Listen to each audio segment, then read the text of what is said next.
Salam, Real intervyu efirdədir. Hazırda biz İslam Dünyası Təhsil, Elm və Mədəniyyət Təşkilatının Bakıda bu yaxınlarda açılmış, istifadəyə verilmiş Bakı Regional Ofisinin binasındayıq və xatırlatmaq istəyirəm ki, ofis içəri şəhərdə yerləşir və şübhəsiz ki, məhz Bakıda İSESKO-nun regional ofisinin fəaliyyətə başlaması əslində Azərbaycanın İSESKO üçün nə dərəcədə mühüm əhəmiyyət kəsb edən strateji bir ölkə olmasından xəbər verir və elə Azərbaycan İSESKO əlaqələri və yenicə fəaliyyətə başlamış Bakı regional ofisinin fəaliyyəti və perspektivləri ilə bağlı İSESKO-nun Bakı regional ofisinin direktor müavini Məryəm Qafarzadə ilə söhbətləşəcəyik. Məryəm xanım, xoş gördük və xoş gəlmişik deyirik. Xoş gəlmişsiniz Kəmran bəy. Çox xoşdur sizi qarşılamaq. İSESKO-nun Bakı regional ofisində burada verdiyimiz ilk müsahibə sizə olacaq. Sizi görməyə çox şadıq. Məryəm xanım, ümumiyyətlə Azərbaycan İSESKO əlaqələri çox dərindir və müxtəlif vaxtlarda İSESKO Azərbaycanın müxtəlif səviyyələrdə dəstəkçi təşkilatlarından biri olub, xüsusilə Vətən müharibəsindən sonra məhz Qarabağ irsinin dağıdılması ilə bağlı dünyaya məhz o bəyanatların çatdırılması, məhz bunun dəstəklənməsi, bunlar yəni bir background olaraq aydındır. Amma Bakı regional ofisinin fəaliyyətə başlaması mühüm bir hadisədir. Nə idi buna zəmin və hansı zərurətdən yarandı ki, İSESKO Mərkəzi Asiyada, Mərkəzi Asiyada daxil olmaqla Cənubi Qafqazın məhz bu ərazisində Bakıda belə bir ofisin yaradılmasına razılıq verdi. Buyurun. Kəmran bəy, çox doğru buyurursunuz. Həqiqətən də Azərbaycan İSESKO əlaqələri uzun illərə və çox gözəl bir tarixə dayanır. 1991-ci ildən etibarən Azərbaycan İSESKO-ya üzv dövlət kimi qəbul olunmuşdur və həmin dövrdən ölkə və təşkilat arasındakı əlaqələr yüksələn xətt üzrə inkişaf edirdi. Ələxüsusda 2006-cı ildən etibarən Azərbaycan birinci vitse-prezidenti hörmətli Mehriban xanım Əliyeva İSESKO-nun xoşməramlı səfiri olaraq bu ada layiq görülmüşdü və ondan sonra humanitar sahələr üzrə, mədəniyyət sahəsi üzrə əlaqələr daha da genişlənmişdir və 2015-ci ildə Bakı şəhərində İSESKO-nun 12-ci Baş Assambleyası zamanı, hansında ki, hörmətli cənab prezident İlham Əliyev cənabları iştirak etmişdi, hörmətli vitse-prezidentimiz Mehriban xanım Əliyeva iştirak etmişdir. Həmin toplantıda yekdirliklə İSESKO-nun üzv ölkələri arasında belə bir qərar qəbul olundu ki, İSESKO-nun regional ofisi, növbəti regional ofisi məhz Azərbaycanda bərqərar olacaqdır. Regional ofis deyərkən Azərbaycan da olmaqla çox böyük bir ərazi, böyük bir coğrafiya, 5 ölkəni əhatə edir bu ofis. Yəni Azərbaycan, Özbəkistan, Tacikistan, Qazaxıstan və Qırğızstandan. Bu ölkələr birbaşa İSESKO ilə bağlı bütün məsələlərini məhz Bakı regional ofisi vasitəsilə demək, həll edə bilirlər, təmin edə bilirlər. Bəli, elədir. İSESKO-nun bildiyiniz kimi 55 üzv ölkəsi var. Mənzil qərargahımız Mərakeş Krallığının Rabat şəhərində, mərkəzində yerləşir və 53 üzv dövlətlərdə eyni layihələri, eyni təşəbbüsləri həyata keçirmək təbii ki, çox çətindir. Ona görə regional ofislərin regional siyasəti həyata keçirməsi çox vacibdir. Azərbaycan strateji partnyor olaraq Azərbaycanda və sadaladığım digər 4 ölkələrdə məhz İSESKO-nun əsas layihələrini, əsas prioritet sahələrində olan təşəbbüslərini bu böyük bir regionda həm həyata keçirəcək, həm də üzv dövlətlər arasında bir platforma kimi biz görürük gələcəkdə öz ofisimizi, dialoq üçün bir platforma, əməkdaşlıq üçün bir platforma. Biz inanırıq ki, İSESKO-nun fəaliyyət sahələrində, hansı ki, təhsil, elm, mədəniyyət, mədəniyyət, kommunikasiya, müasir texnologiyalar, ətraf mühitin qorunması, süni intellekt və s. bu kimi günümüzün mühüm məsələləri üzrə bir əməkdaşlıq platforması biz yaradırıq, bir dialoq platforması yaradırıq və inanırıq ki, regionumuza aid olan ölkələr bu sahədə öz təcrübələrini bölüşəcəklər və bu sahənin inkişaf olunması istiqamətində biz ortaq yolları axtaracağıq. Hansı ki, təbii ki, region ölkələrin həm oxşar xüsusiyyətləri var. Burada həm mədəniyyət sahəsində, həm mədəni irs sahəsində, həm ekoloji sahədə biz çalışırıq ortaq məqamları müəyyən edək, eyni zamanda prioritet istiqamətləri müəyyən edək, maraqları müəyyən edək və bu istiqamətdə artıq bir regional platforma olaraq, regional ofis olaraq öz fəaliyyətimizi quraq. Bizim açılışdan sonra ilk, onu istəyərdim vurğulayım ki, keçirdiyimiz seminar məhz bu cür adlandırılmışdı. Regional əlaqələrin gücləndirilməsi. Burada biz 5 ölkənin təhsil, mədəniyyət sahəsində olan ekspertləri dəvət eləmişdik Bakıya, bizim ofisdə və yəni xüsusi SWOT təhlil tərtib edib təqdim eləmişdi ölkələrin ekspertlərinə və bu təhlilin nəticəsində biz müxtəlif sahələrdə, dediyim kimi, məsələn, mədəni iş sahəsində, musiqi sahəsində, texnologiyalar sahəsində maraqlar hardadır, yeni inkişaf layihələri hardadır, prioritetlər hardadır, bu istiqamətləri müəyyən edirdik və artıq gələcək illər üçün bizdə bir strateji planı hazırlamaq üçün bir görüntü, bir vision yarandı ki, biz hansı istiqamətlərlə hərəkət edə bilərik bu region ölkələrdə. Biz artıq İSESCO-nun missiyasında da sanki bir yenilənməni müşahidə edirik. Çünki regional ofisin fəaliyyətdə başlaması həm də bu ofisin müstəqil şəkildə layihələr həyata keçirmək mənasını ifadə edir. İndi burada bir maraqlı məqam var. Bax, siz qeyd elədiniz ki, yəni aydındır, konsepsiyaya əsasən Mərkəzi Asiyada məhz Bakı ofisi ilə bağlıdır. Hazırda regional ofis Mərkəzi Asiya ilə əlaqələri necə qurur və tutaq ki, onlardan hansısa, belə deyək, layihələr üzrə sifarişlərin yaxud belə deyək ki, təkliflərin verilməsi məhz sizin ofis vasitəsilə həyata keçiriləcək, yoxsa burada bir qədər fərqli nüanslar qeyd edə bilərik? Kəmran bəy, deməli, ölkələr və baş ofis arasında müəyyən əlaqələndirmə mexanizmləri mövcuddur. Azərbaycanı misal götürək, öz vətənimizi. 2016-cı ildən etibarən Cənab Prezidentin müvafiq sərəncamına əsasən Azərbaycanda həmçinin Milli Komissiya da yaradılır. Milli Komissiya ölkənin baş ofis arasında, yəni təşkilat arasında bir əlaqələndirici qurumdur. Hansı ki, komissiyanın üzvləri ölkədə fəaliyyət göstərən müxtəlif dövlət qurumlarıdır, qeyri-dövlət qurumlarıdır, QHT-lardır və s. və onların belə deyək, yəni mütəmadi keçirilən iclasları nəticəsində, qəbul etdikləri qərarlar nəticəsində strategiya formalaşır və ölkənin təşkilatla belə deyək, əlaqələri, planları, prioritetləri müəyyən edilir. Bu dediyim milli komissiyalar hər bir ölkədə formalaşan milli qurumlardan ibarət bir formadır. Regional ofis olaraq artıq region ölkələri bir çətir altına yığan bir belə deyək, bir platforma kimi biz bunu görürük. Təbii ki, Azərbaycandakı regional ofis Azərbaycan dövlətinin çox böyük dəstəyi nəticəsində qurulmuşdur, fəaliyyət göstərir. Bir sıra layihələr artıq, yəni açılış cəmi 4 il bundan öncə olmasına baxmayaraq artıq bir neçə mühüm layihələri biz həyata keçirmişik. Onları da sadalayacağım. Bir çox planlarımız var gələcək üçün.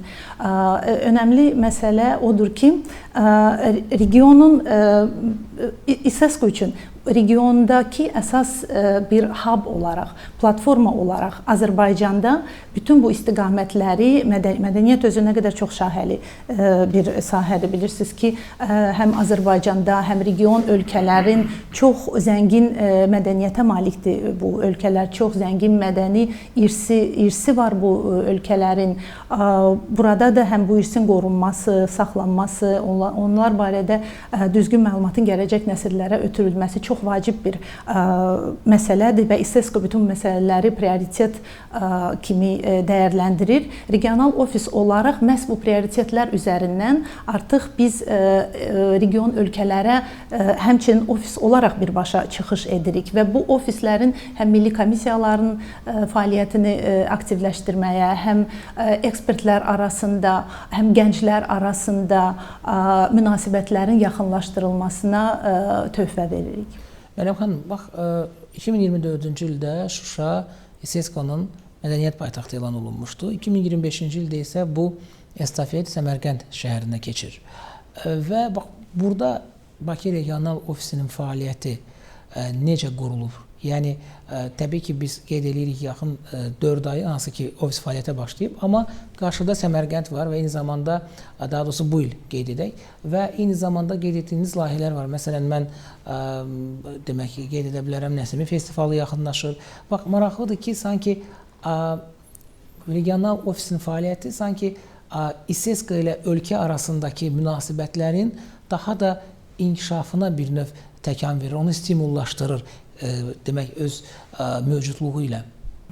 Doğru buyurursunuz Kəmran bəy. Həqiqətən regional ofis olaraq qarşımıza qoyan əsas məqsədlərdən biri də həmçinin odur ki, həm ölkələrin baş ofislə, həm ölkələrin bir-birinin arasında iki tərəfli münasibətlərin yaxınlaşmasına, çox tərəfli münasibətlərin yaxınlaşmasında biz bunu bir əsas məqsədimiz kimi bilirik. Həmçinin biz inanırıq ki, regionumuzun, ölkəmizin, ümumiyyətlə əhatə etdiyimiz ölkələrin potensialı o qədər yüksəkdir ki, biz inanırıq ki, bu regiondan yəni təqdim edilən layihələr, təşəbbüslər, ideyalar İSESCO-nun digər üzv ölkələrinə də bir nümunə kimi paylaşılacaq və bir yəni müsbət bir təcrübə elementləri kimi təqdim olunacaqdır.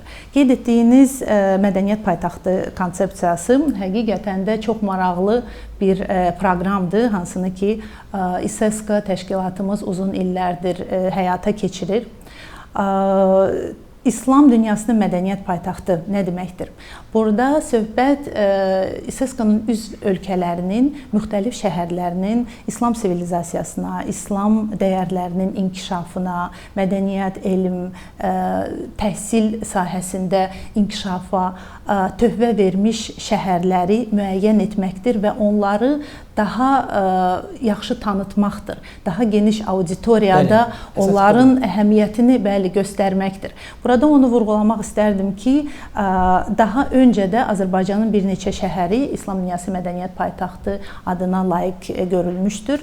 Belə ki, 2009-cu ildə paytaxtımız Bakı şəhəri İslam dünyası mədəniyyət paytaxtı elan olunmuşdur. Ondan sonra 2018-ci ildə qədim Naxçıvan şəhərimiz İslam dünyası mədəniyyət paytaxtı elan olunmuşdur və 2024-cü ildə əziz Şuşamız İslam dünyasının mədəniyyət paytaxtı elan olunmuşdur. Bu qərar 2023-cü ildə Qətərin paytaxtı Doha şəhərində Nazirlər Konfransı zamanı yenə də yekdilliklə belə bir qərar qəbul olundu və bu bizə də elə bir imkan verdi ki, Şuşamızı işğaldan azad olunmuş dönəmdə həm onun ruhunun dirçəlməsini, həm mədəniyyətinin dirçəlməsini, tarixi abidələrin bərpası ilə bağlı məlumatları daha geniş auditoriyaya göstərə bilək. Həm də Şuşanın mədəni irsini, Şuşanın mədəniyyətə verdiyi töhfələri, Şuşanın İslam sivilizasiyasına verdiyi töhfələri.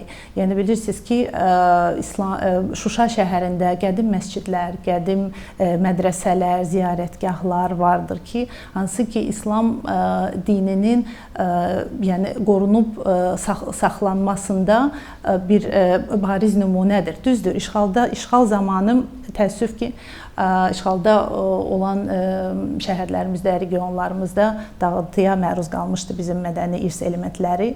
Lakin günümüzdə biz görürük ki, cənab prezidentimiz hörmətli İlham Əliyevin yürütdüyü uğurlu siyasət nəticəsində həm Azərbaycan beynəlxalq müstəvidə necə uğurlar əldə edir, həm necə nüfuzlu və güclü bir ölkəyə gündən-günə çevrilir və hər kəs və hamı bunun şahidi olur. Eləcə də gözəl Şuşamız. Bu bizim üçün həmçinin bir imkan oldu ki, Şuşa 2024 konsepsiyası, İslam mədəniyyəti paytaxtı konsepsiyası çərçivəsində biz həm də Şuşa şəhərinin İslama verdiyi, İslam dəyərlərinə verdiyi töhfələri açıqlayaq. Məsələn, bir misal gətirim.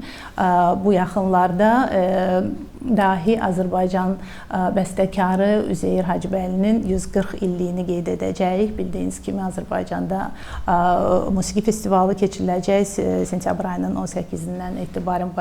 Bu arada onu deyim ki, İSSQ Bakı regional ofisi olaraq biz də bu siz sadaladığınız tədbirlərdə həm Nəsimi festivalında, həm Üzeyir Hacıbəyli festivalında da yaxından iştirak edəcəyik.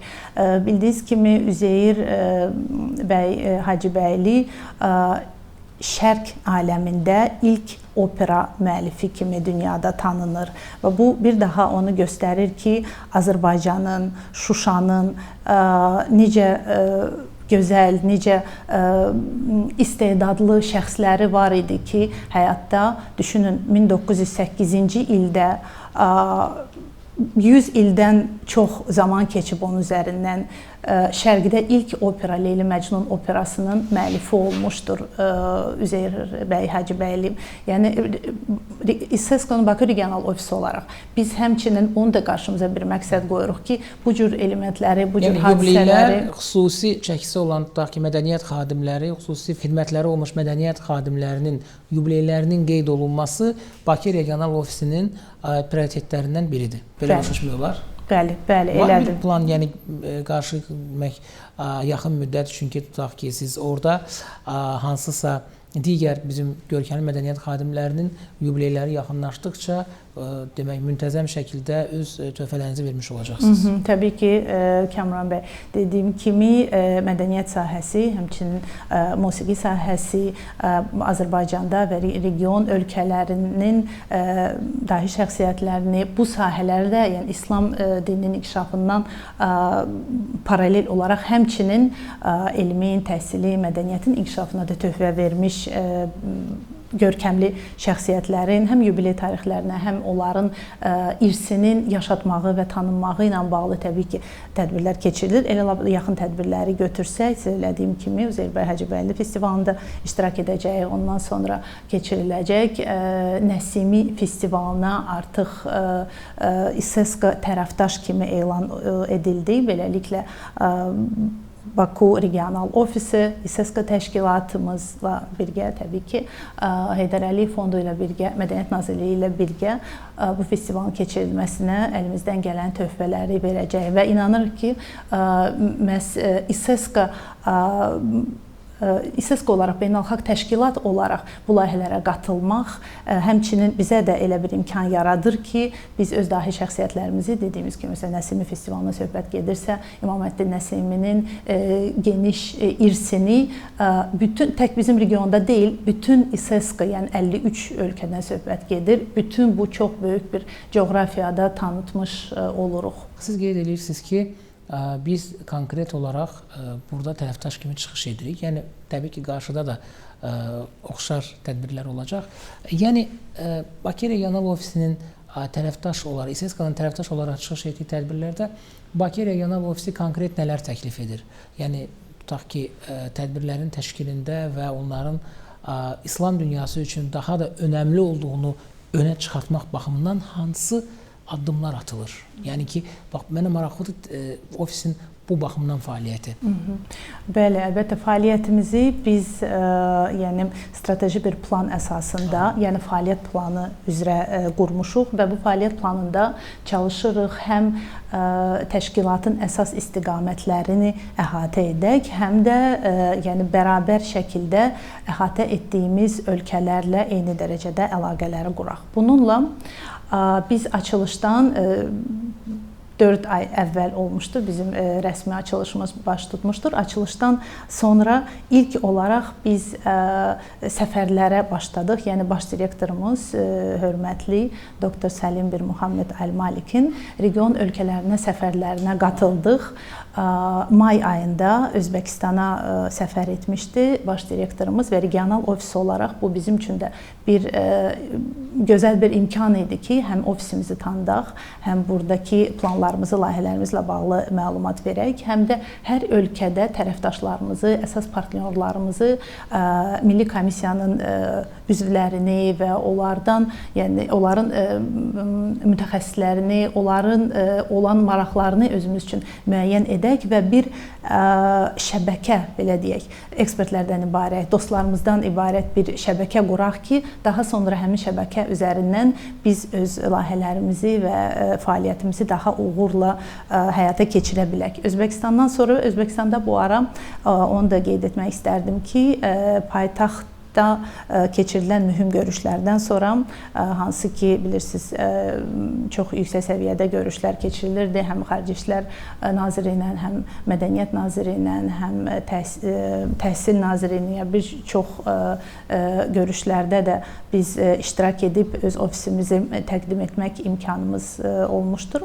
Həmçinin də bu il Səmərqənd, Özbəkistan Səmərqənd şəhəri, bəli, siz də qeyd etdiyiniz kimi, öncəki sualınızda 2025-ci il İslam dünyası üçün Səmərqənd şəhəri mədəniyyət paytaxtı seçilmişdi.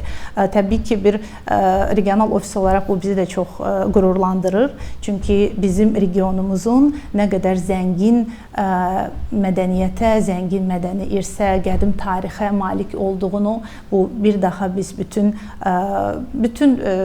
deyək bəşəriyyətə, bütün ölkələrə göstərmək kimi bir imkan əldə edirik.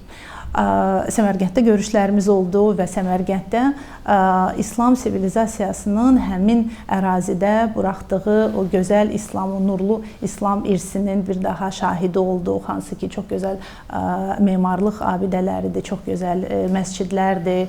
İslam sivilizasiyası mərkəzinin açılması yaxınlarda planlaşdırılır. Özbəkistanda və regional ofis olaraq biz bu prosesdə də yaxın iştirak edirik.